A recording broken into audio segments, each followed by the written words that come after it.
Hello, hello. Hello, my friend. How are you? I am fine.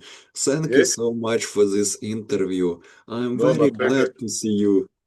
I'm glad to see you as well. Very Nice glad to to see you as well. nice to meet you. It's a pleasure meeting you as well. It's so far it's just how can I say online? Yeah, I see you tomorrow. Okay, tomorrow as well. I see you tomorrow. I'm just finishing the class, so I'm just finishing the class. Your name, by the way, what's your name exactly? Andrew. See you, Andrew. Okay, Yes, I am Andrew. I am Andrew, Okay, YouTuber. okay, cool. So, what could we talk about? What is gonna be the subject today? Chris, let's start with your journey because 25 years in high-level coaching is an incredible achievement. Very few coaches get the opportunity to work with athletes from so many different sports and backgrounds. You are a legend of Oh, this thank you. sport. You have experienced the whole evolution of sports performance from very different perspectives.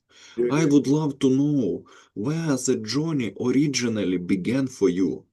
What yeah. first inspired you to dedicate your life to sports, performance, and coaching? So basically, I have to say, I don't think I'm born with talent, but I'm born with like the will of doing things, and I love going all the way when I do something. So it's 100% or not or nothing.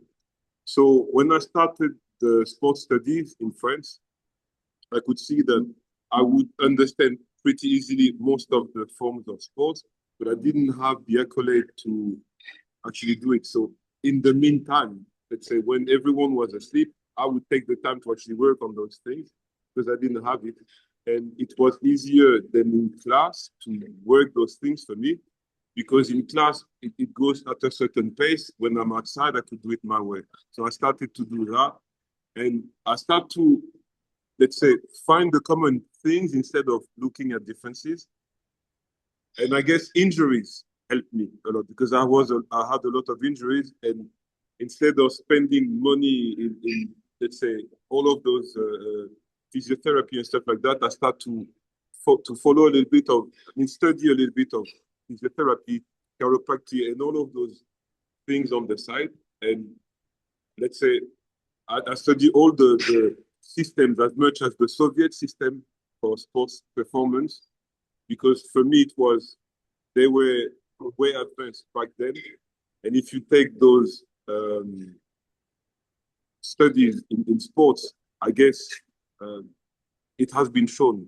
I mean, the let's say the Soviet style of training performance was one of the best base to start with, and it wasn't too difficult to pick from other parts and put together a system that works alongside with it. Let's say. But that's how it started.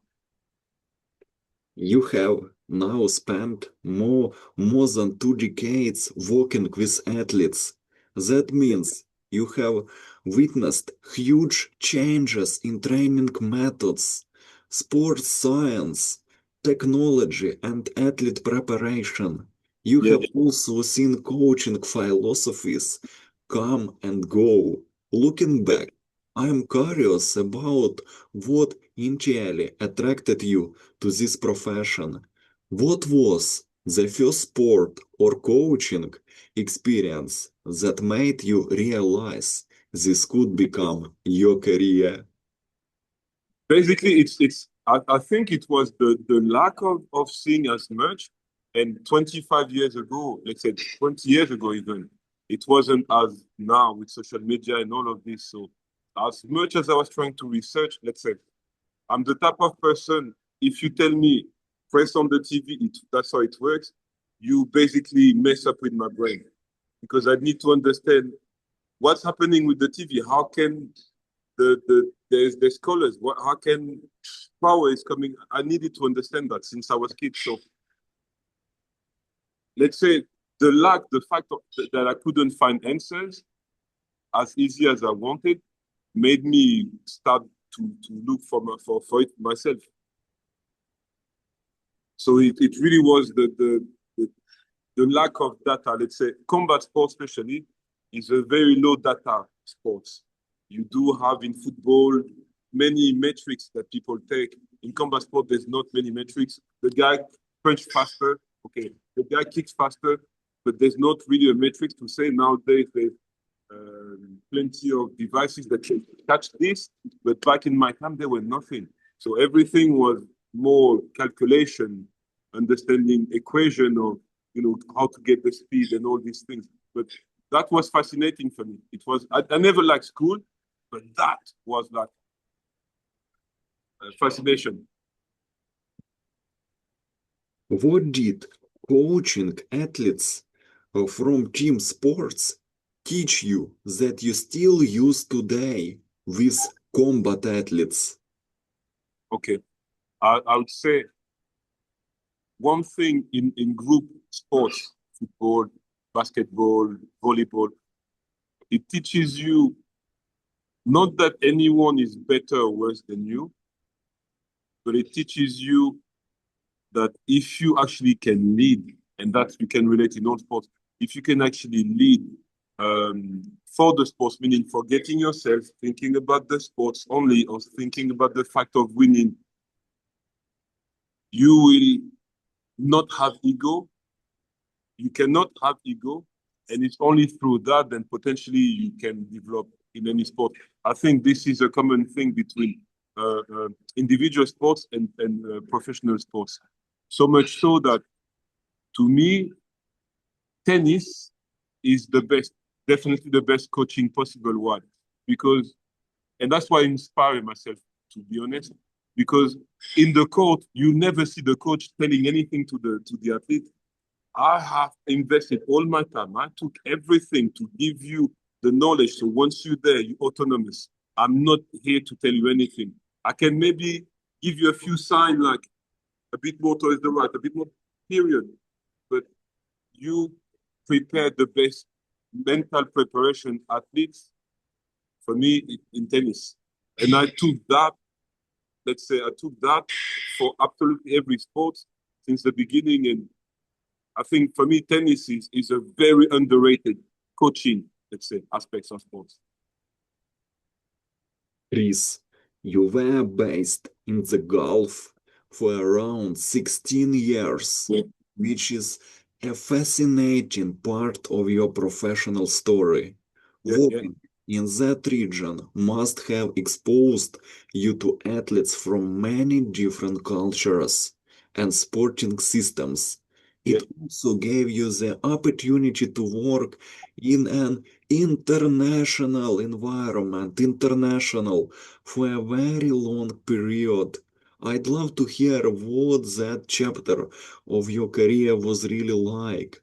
What were some of the biggest lessons you learned during your 16 years working in the Gulf? Okay. So I can tell you that it started because I wanted to live in a different place, and I start to believe that this world is big, and staying in Europe is just going to limit me to Europe. So I wanted to discover the world.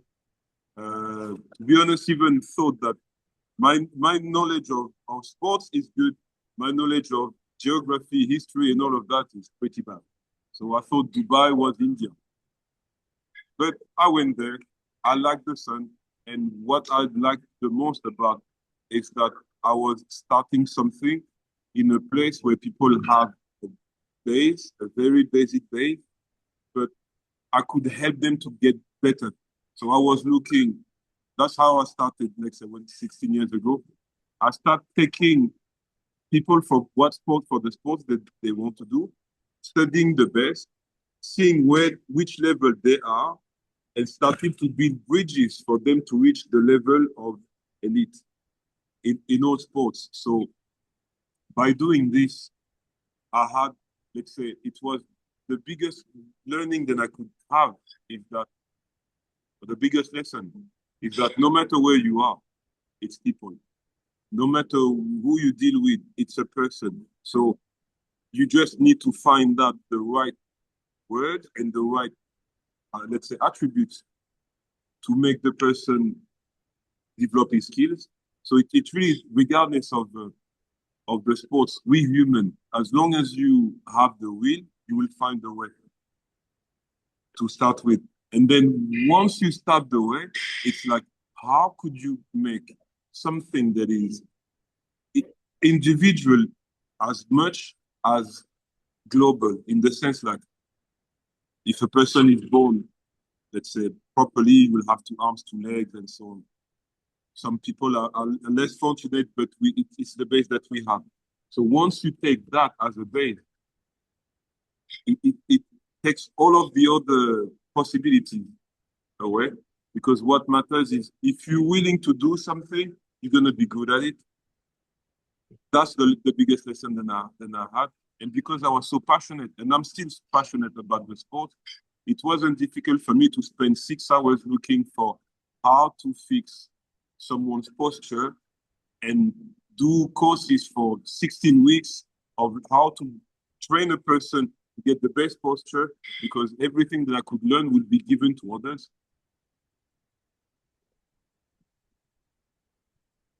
How did working with athletes from different cultures change your coaching style? It did impact so much. Why? Because every part of the world have a different culture, and you cannot say then there's one better or worse. It's just how are you going to be able to adapt to this culture and to change it. And when you are in a place like Dubai, Oman, or Muscat, I mean UAE or Oman, you're exposed to a lot of expatriates. But now expatriates sometimes are people that have been living in their place, in their country. Now, when you go to another country, you have to learn about this different culture. For me, it was like having 20% of vision. How are you? Yeah, so it's okay. No, it's like having 20% of vision in every nationality, every culture that I meet is like opening to 21, opening to 22, opening to 23. So to me, it has been I guess, the richest that I could have is having this exchange of culture, because then you can see some culture that are close to others, some that are very far, some that are close to what you believe, and I think the beauty of it is really like in the human being, really. Like it taught me not to have any regard of what a person cannot choose. You don't choose your size. You don't choose your hair. You don't choose your color. You don't choose your age. Many things you cannot choose. But when you decide to go to a sport, that's what you choose. And this is the only thing that matters. So I do not care about people's religion or any of these things. I care about the fact that they're here for that. Now, if they do have a religion, I'm happy to learn about the religion to make sure that I'm not crossing or stepping on their toe. But it's always an exchange. It's a give and take. And that's the beauty for me of traveling and living in places like that. You learn so much, you give so much. You have worked with countless athletes throughout your career. Your career is big, very big. Every athlete brings a different body, mindset, history, and set of limitations into the gym. A method that works brilliantly for one athlete might be completely wrong for another. That makes individualization one of the most important parts of coaching. How do you identify what an individual athlete specifically needs rather than simply giving everyone the same program? Yeah. Well, how do I do that? Basically, when I'm going to a sports, for anything about sport performance, I need to first educate myself on the sports, on its history, on the beginning of the sports, on, let's say, the influences that the sports have. As soon as I have that, I'm starting to pick as many metrics possible to like be able to gauge the speed, the power, the this in different sports. As soon as I made my studies, it's like Einstein always has been my mentor in a way, because I spent 55 minutes, let's say, or 55 weeks studying the sports. And then once I have the study of the sports, I'm bringing up what the person is actually doing. Then I can measure.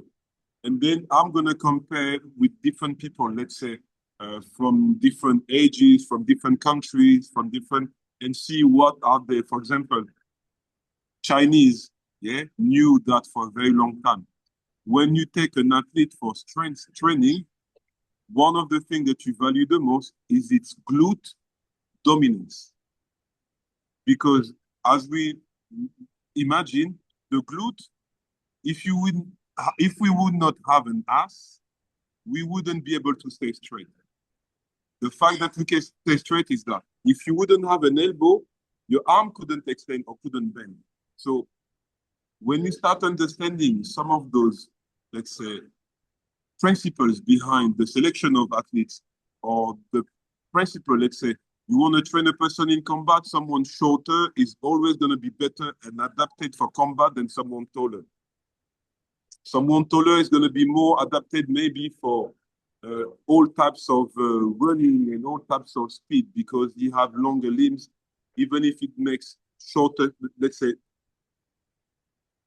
less quick steps, he can still compensate with the length of his steps. So truly, it's just, for me, I've been thrown into la la land of sports in so many different things, and it was just studying, understand the sports, give the specific type of training, understanding how they strengthen, how they stretch, how they enhance the thing, and what's common in between. Yeah. Wow, our interview is wonderful, incredible interview, because you are very clever coach, very clever. And your Instagram describes you as a striking analyst and fight coach, which immediately tells me that you look at combat sports from a very detailed perspective. Yes. Striking is not just about throwing punches or kicks. It involves timing, distance, positioning, reaction, decision making, and understanding an opponent. I want to know how you personally break striking down. When you watch a fighter, what are the first things you analyze? Okay. So first, I'm analyzing, let's say, pattern that the person has. Everyone has a first punch, a first combination. Everyone has something that they do before, while they strike, and after they strike. So I'm analyzing these three things. I'm analyzing which side makes you comfortable or uncomfortable. Checking how much do you take to react. Do you have a timing of 3-5 seconds? For example, people generally who do pad work, like boxing type of pad work, kickboxing type of pad work, have a timing between 3 and 5 seconds. Why? Because once you're there, 1, 2, 3, 4, 5, the guy is going to make you move, 1, 2, 3 seconds, reset, and then attack again. So subconsciously, you develop a pattern of 3 to 5 seconds. And when you fight, you're going to have a pattern of 3 to 5 seconds. So I'm looking at the person's timing. I'm looking at his pattern. I'm looking at his favorite things. I'm looking at his foot placement.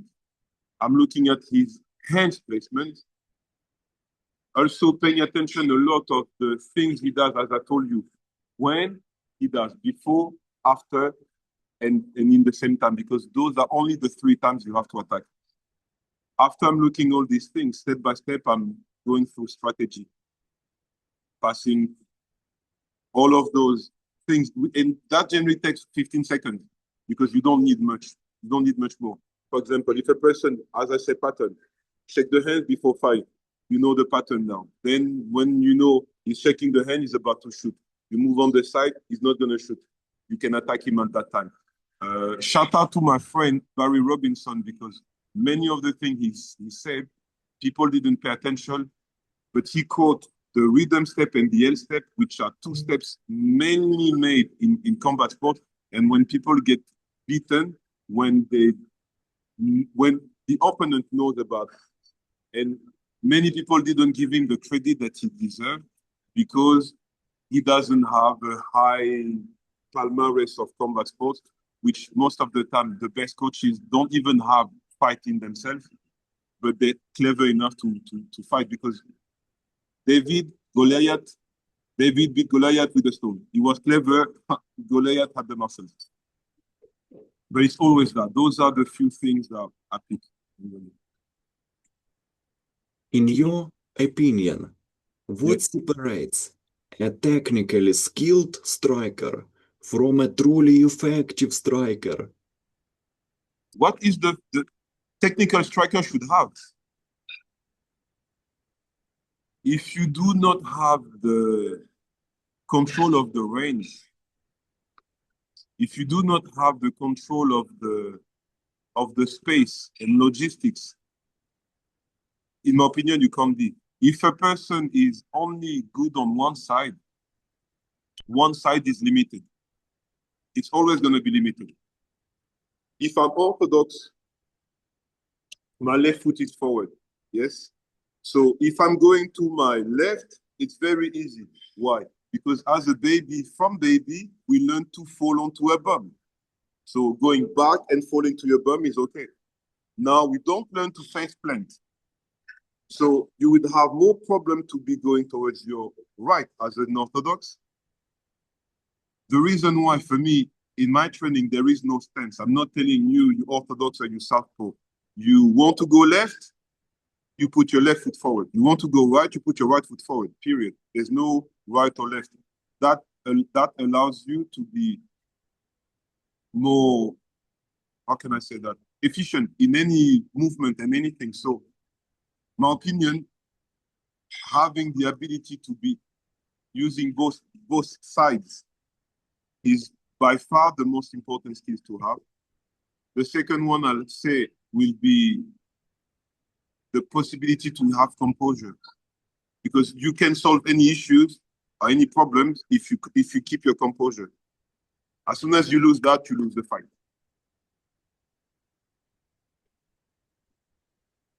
You have experience in boxing, kickboxing, Muay Thai, MMA.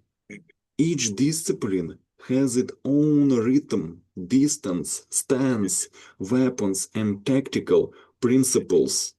Yet there are also universal striking principles that work across all of them. Your experience gives you a unique perspective on those similarities. What striking principles do you believe are universal across boxing, kickboxing, Muay Thai, and MMA? What I believe is universal, I would say, where your feet are is all making it makes. No, sorry. MMA striking creates a very different problem from pure boxing. A fighter has to worry about punches, kicks, knees, takedowns, the cage and transitions. That completely changes how distance and positioning should be understood. I'd like to hear how your approach to striking changed when you coach an MMA athlete. You are a great coach. I very, Wait, can you hear me? Yeah, there you go. There you go. Sorry. I had a call. Someone was calling in the same time. It's always that. It's always that. So, yeah. The question was, what is universal? And I'm going to say that if you can monitor someone's feet, you know exactly where the person is. Because no matter what you do, leaning forward, backing, you want to shoot. you want to punch, you want to kick. Depending of your feet, of where your feet are, I can determine if, depending on where your feet are, I can determine the distance. By depending the distance, I can then make a choices of weapons according to that. Let's imagine I will use my elbows and my knees for a wrestler. I will use my kicks for a boxer. I will use my punches for a kicker. And I will play something in between if the person is somewhere in between. But that's universal. The feet are on the floor, and no matter what you do, you don't work on your hands. So that's universal. What is the biggest mistake poor boxers make when they try to adapt their striking to MMA? The biggest mistake they do when they try to attack the strike to MMA, combination has pattern. So if you do a combination 1, 2, 3, 4, it has a certain timing. Now in MMA, you cannot do that because if I figure out your pattern, I can determine what you're going to be doing. So in MMA, it's important to have a very clear idea of, setting up with more than one thing, which is striking. So you would use your shot to get closer. And if you do have those powerful shots, you may be placing 1 or 2, then try to shoot again. Then you can do an entire round of trying to shoot punch, trying to shoot punch. And that's what boxers generally don't do. You started coaching striking disciplines around 14 years ago, which became an important new chapter in your career. What motivated you to start coaching striking disciplines for MMA? Tell me please about your motivation. The motivation was simple. Yeah. I've been getting into a fight. I didn't want to fight. I had to. I defend myself. And then the guy put me on a choke. And from that day, I said, I'm not going to be tapping myself again. So I need to learn how to defend myself on it. What was the biggest thing combat sports taught you that other sports had not? You cannot count on talent. You cannot count on anything that you have but yourself. In combat sports, you have to learn to be comfortable in hell and fully loaded, fully equipped, naked. What it has told me is that if I want to be good at it, I have to be mentally prepared to go alone, fighting someone that has a full camp, someone that has a full corner, people to warm him on pads, people to give him water, people to do everything for him. And I have to be able to go there alone. So I have to work so much that I don't need anyone to go and fight because I'm fighting only one person. And once he's there with me, I don't care whatever things he has around. It's him and me only. That's what combat sport taught me. Then many other sports cannot sometimes because you have interference of anything. But combat sports, you're alone with the person. It's how comfortable will you be in the hell or the chaos that you'll be in the fight. That's all. You have worked with fighters at a high level, including Darren Stewart. Working with a professional MMA fighter brings a completely different level of responsibility. Every detail, every small detail can matter when an athlete is preparing for competition. Yeah. What did working with a fighter like Darren Stewart teach you about preparing athletes for professional MMA? It taught me that because Darren is a very, very complete, very strong, and I've never seen someone with such, how can I say, grind. I mean, you can't put that guy down. It's impossible, first. 2, he's very disciplined, works very hard. But like everyone, sometimes, especially towards the end or towards the end of the preparation, doubt can be very, how can I say, very destructive. And sometimes mental preparation, what he told me working with Darren is that mental preparation is not to live on the side.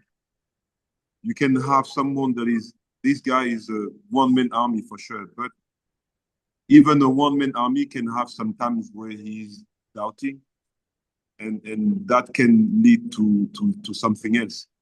And he needed a few punches to get back and to remember who he was, because at some point it's like it's a mixture. So at high level, I would say the mental preparation is something to take really in consideration, and you have to be able to work with someone that's not going to be just bringing the thing up, but it's going to make you stay there all the time, especially like after the fight. Can come after, but I think this is the most valuable thing I've learned from him as well.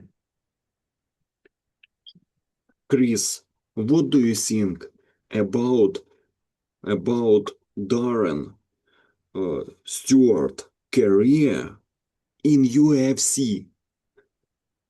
I think his career in UFC, Darren did a bit of what he wanted, but he couldn't really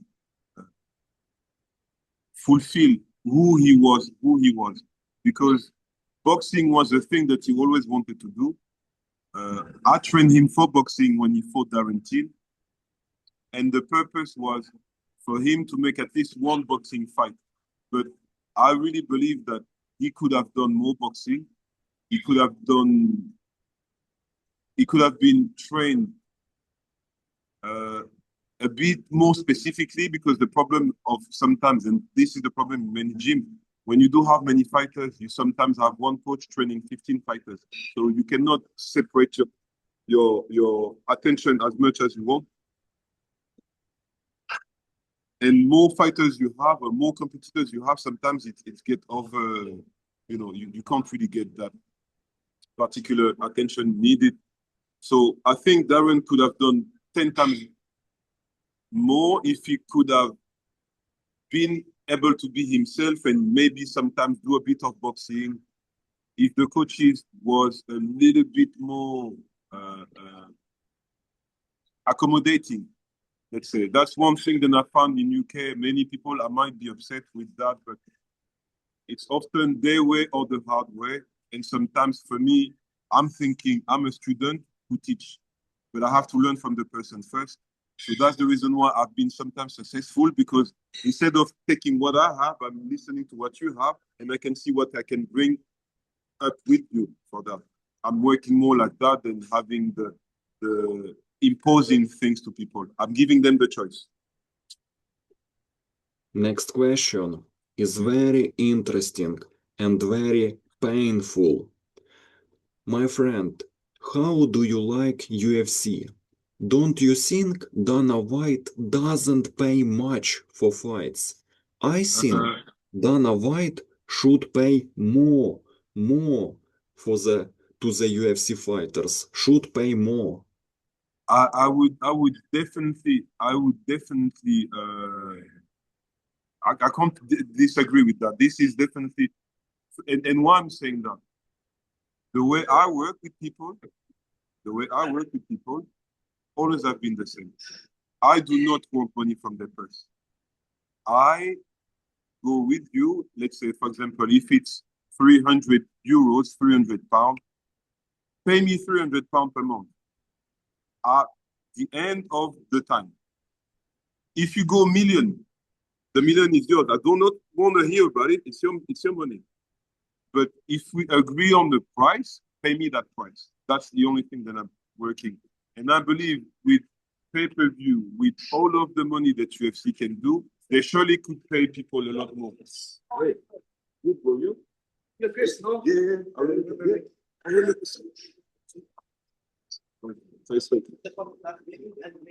Yeah, we do MMA.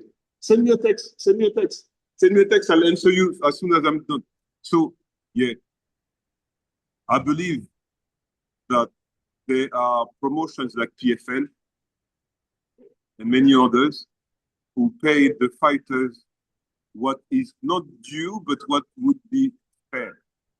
Because I don't think UFC, with the reach they have, I don't think they pay well enough.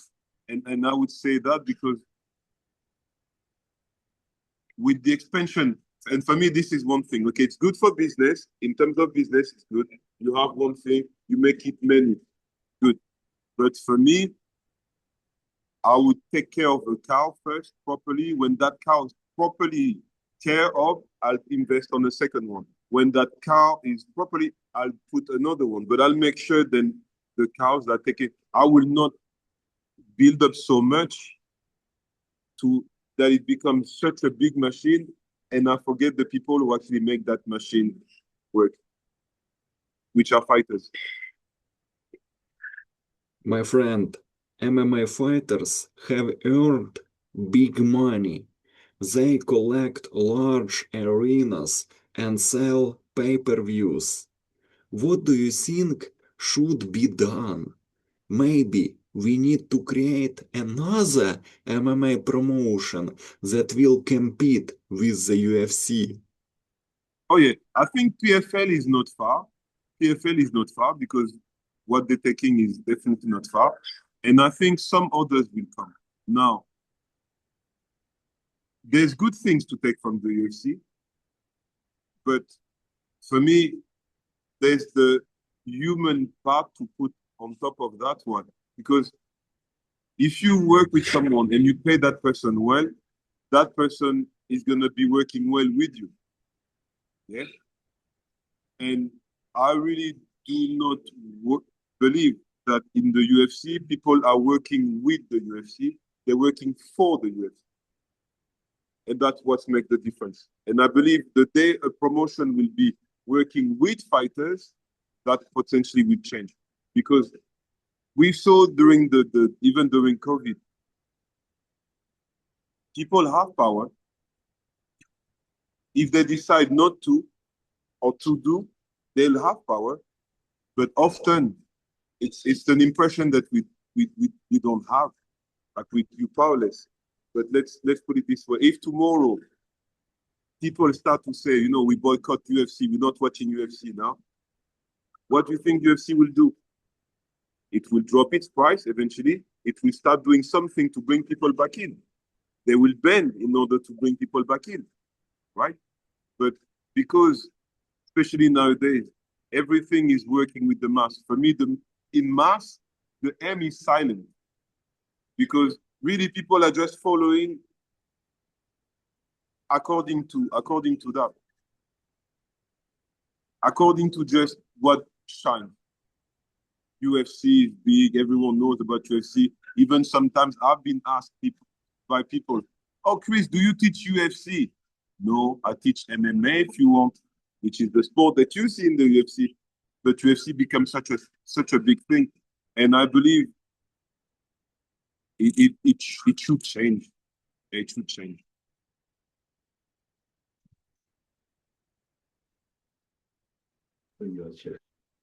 And again, How I'm having coach. technical striking with physical conditioning during a fight camp? If I'm doing striking with the fight camp, yeah, hell yeah. For me, strength training is one thing that you have to work. Yes, you need to be strong, but you need to be strong for what? If it's for striking, be strong for striking. If it's for grappling, be strong for grappling. So if you do strength and conditioning, it will always be linked with me, with the skill that you practice. Because I need to see them from how could it be better? Let's say, if I do strength and conditioning with you, at the end of the training and at the beginning of the training, you shouldn't hit the same power. If you do jiu-jitsu or grappling, you shouldn't be having that same, let's say, flow. It should be different. So it has to be together. A fighter can be physically stronger without becoming a better fighter. In combat sports, strength only matters. if the athlete can express it at the right moment and in the right position. Yeah. How do you make strength and conditioning transfer directly into fighting performance? Basically, because when I do strength and conditioning, I develop just the strength, which is one thing, the conditioning, which is another thing. So what's the difference between both? And sometimes that thing has been very fuzzy, blurry for some. Strength is part of fitness, yeah? Strength, endurance is part of fitness. Now, conditioning is what do you do with the strength you have?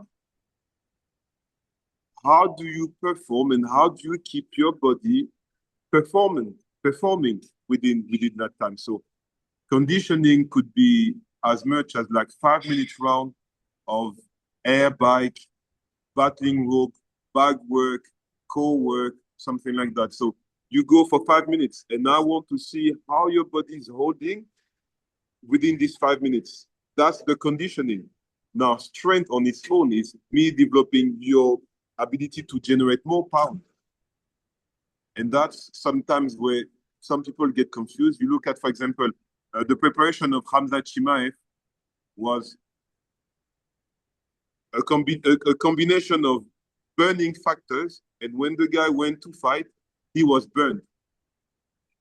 Because the training was challenging, yes, fine. But not just challenging. Training shouldn't be just challenging. It should be meticulous. It's pushed for what reason? So if you push too hard on this physical aspect, then mentally you should be doing something that is way easier so then your brain can actually have a reset. Your nervous system can have a reset. And he didn't have that. Speed is another quality that people often misunderstand. Speed.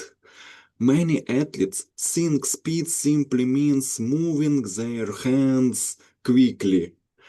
Yeah. But through fighting, speed involves perception, Oh, yeah. reaction, decision making, Of course. timing, and execution. In your Exactly. opinion, what Which is actually creates speed in a combat athlete? what creates speed in a combat athlete. Yeah, It's basically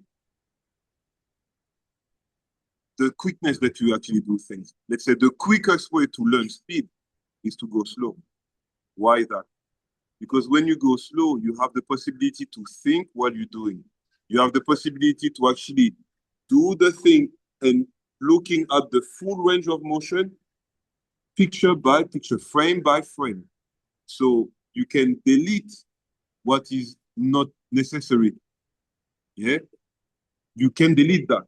But now, if you do not delete that, you will continuously do the same mistake. Let's say, if I want to correct my 3 punches, if I'm doing that, I have no chance of correcting them. If I'm doing now this and this and this, I have chances to correct the gap in between. I have the possibility to make it faster, quick to a point where I do not need to think anymore.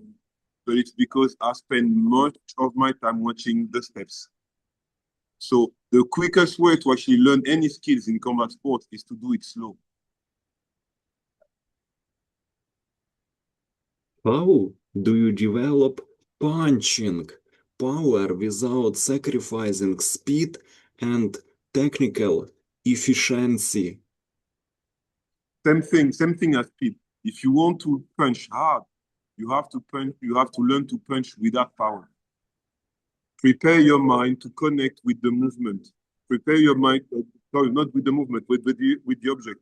So if I go slowly and prepare my mind to actually get there, I can prepare my nervous system to actually get the load and get that load to transfer into my punch.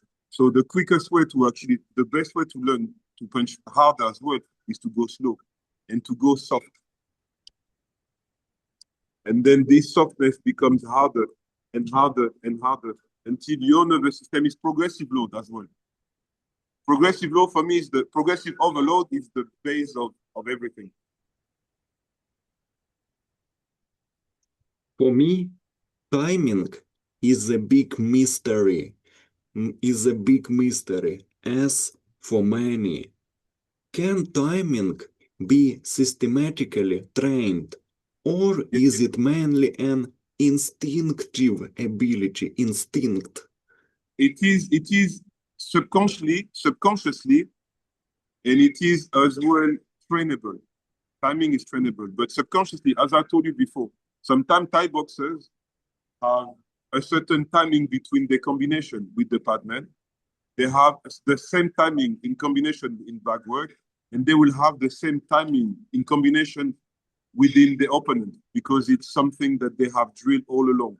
So are they conscious about it? No, they're not conscious about it. Is it becoming an instinct? Yes, it's becoming an instinct to them, but it becomes a very easy liability for me because I can know, depending on how you train, what timing do you have, how long you would have a gap between the moment you punch and stuff. You have probably seen thousands of rounds of sparring throughout your career. Thousands. What does good sparring look like to you? For me, good sparring looks like technical, and I explain why. It looks very technical because when you do things technical and slow, you have the possibility to high up so much more. You can play so much more movement, work so much more defensive, and actually have that progressively overloading to the speed. So starting slowly, starting technically, making the person being able to defend is the best way to actually get him to be trapped. So learning slowly, control, creative, engaging. Your sparring should be like a game. Like take the lions in nature, lions, tigers, all of those animals. They learn to become deadly by games. Who the heck are we to think that by going hard on the person, I'm going to get better in striking? Never the case. You don't learn any quicker. You don't get any better. You get more concussion, less brain cells, many risks of injuries, but you don't get any better by doing this. Next important part of our interview, recovery. Recovery of a fighter. Recovery has become increasingly important in elite sport. Fighters sometimes believe that training harder is always better, but the body adapts during recovery rather than simply during work. Sleep, nutrition, workload management, and stress and influence performance. What is the biggest recovery mistake you see combat athletes making? Okay, so I would start with first. In the ring.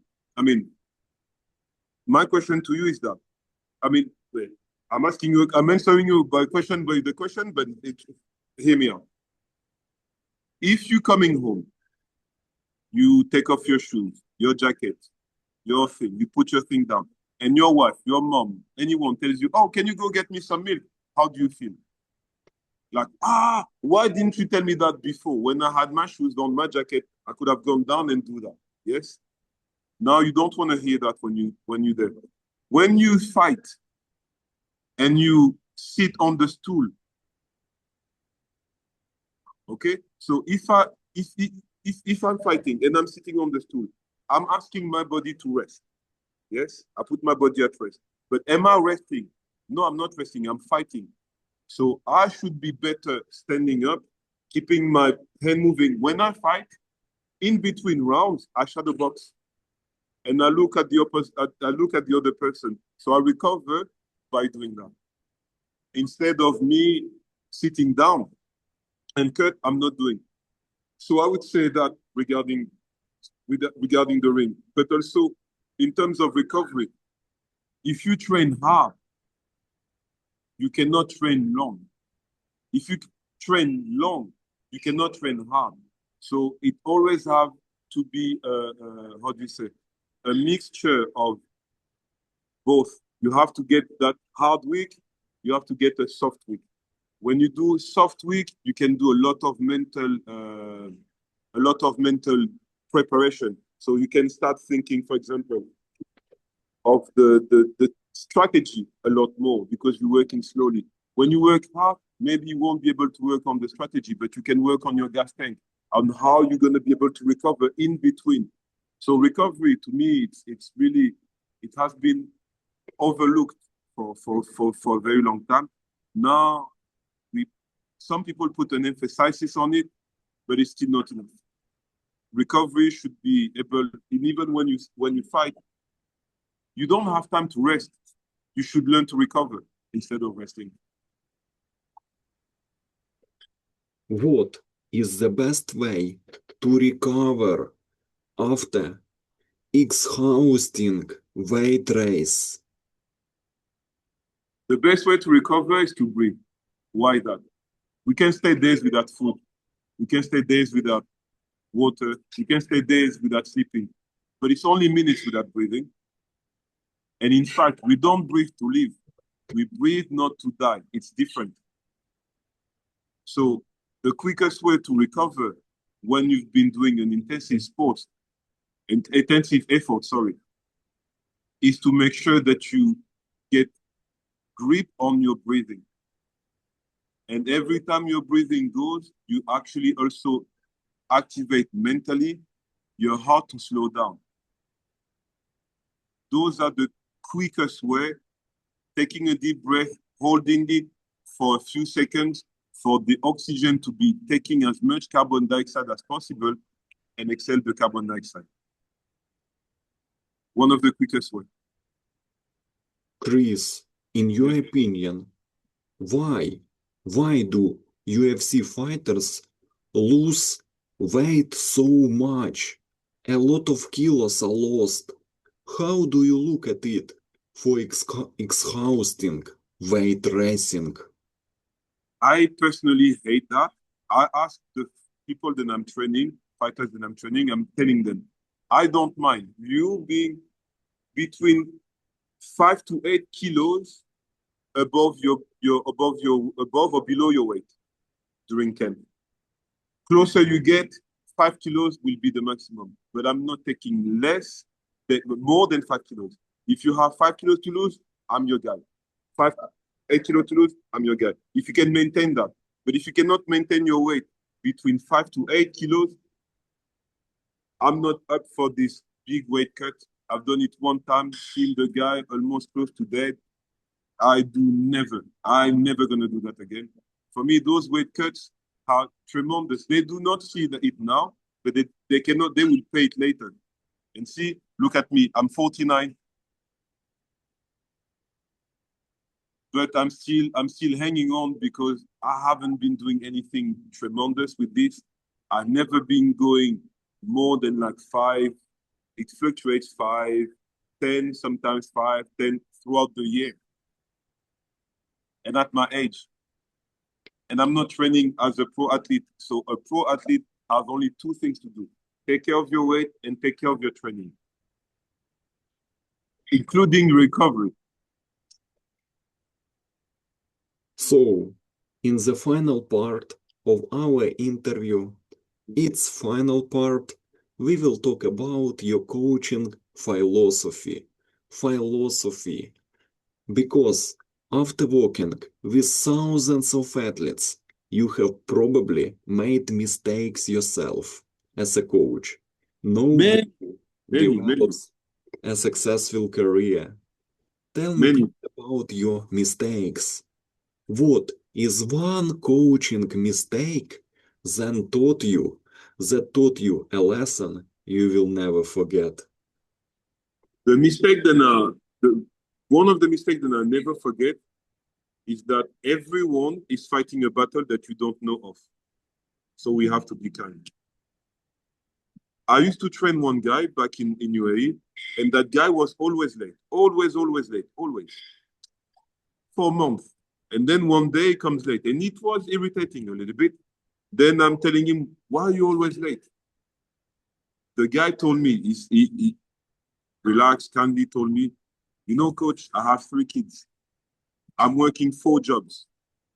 Me coming down here is gymnastic to actually coming even 20 minutes late. It's a gymnastic. And from that day, I understood one thing. Everyone has a fight that you don't know of.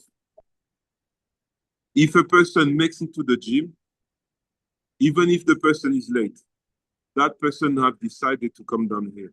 The time that that person is giving you is priceless. So the least that you can do is give a little bit of attention to that person back. That's the least that you can do. The first mistake that I've done was being judgmental, because I thought, why are you late all the time? Why are you late all the time? And the guy was doing his max. When I say doing his max, you have 4 jobs, you have 3 kids, you have a wife, and you still find the time to come for training. That was my first mistake, and I never forgot that mistake. So my philosophy out of this was no brain, no gain. I understood that no matter how you train a person physically, you have to make him understand. So you have to be able to talk to his brain, make his brain function in the way that you want, you can help him to understand. I think that was the biggest, how do you say, motto. That's my biggest motto: no brain, no gain. Instead of no pain, no gain, which was invented by Jane Fonda in '82, and it was a catchy thing. Pain is the signal of you have to stop. Chris, you know it. The combat sports world is full of young coaches who want quick results, very quick results. They watch a few videos, learn some techniques, and immediately want to work with professional fighters. But high-level coaching requires years of observation, experience, and understanding. Your career is a great example of the long road. Chris, you are a legend. You are a legend. Thank you. What advice would you give to a young coach who wants to reach the highest level in combat sports? Your advice. My advice will be pretty simple. You should never learn the difference between a student and a coach, or a trainee and a coach. And the difference is pretty simple. A coach is a trainee who teaches, period. That's all. As long as you remember that you're always a student of the game, that you always have to learn. I spent all my evenings, even today, I'm going back. What am I going to be doing? I'm going to be watching more fights. Jiu-jitsu, boxing, kickboxing, Thai boxing. I'm going to be watching more cards. The reason why I'm studying so hard is because it never stops. I never stop learning. So I can always take new cues, new information, new ways, new this, new that, because I have a base. So new coaches' problem is sometimes to be trying to do too many things at once. I want to coach boxing, kickboxing, Thai boxing, this and that. I'm not saying you cannot, because we learned that in school.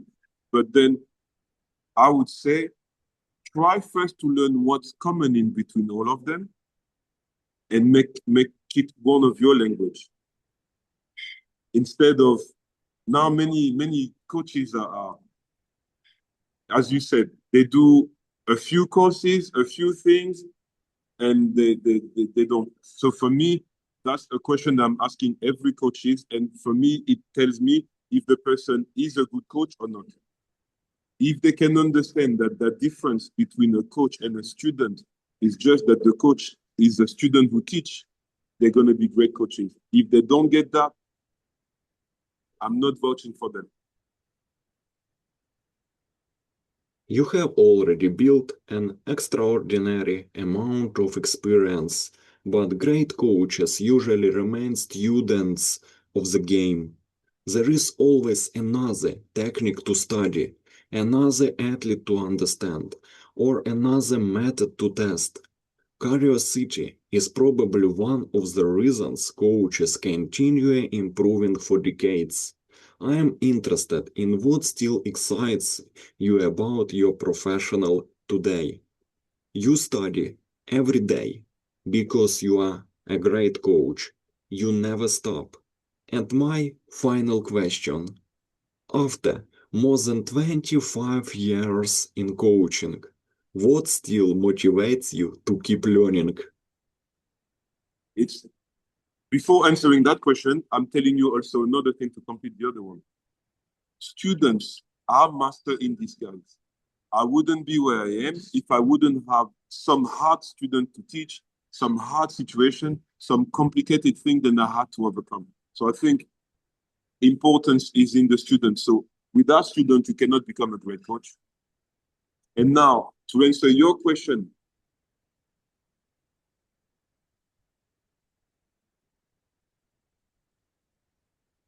I guess it's love, because you know some people do not know what they love, and they keep on wandering like that in life until a certain time. I love that. I love that. I love coaching, and coaching, it's a vow that I made. I've been married to coaching, and I'm never gonna take this ring off from coaching. I'm never gonna take this ring off.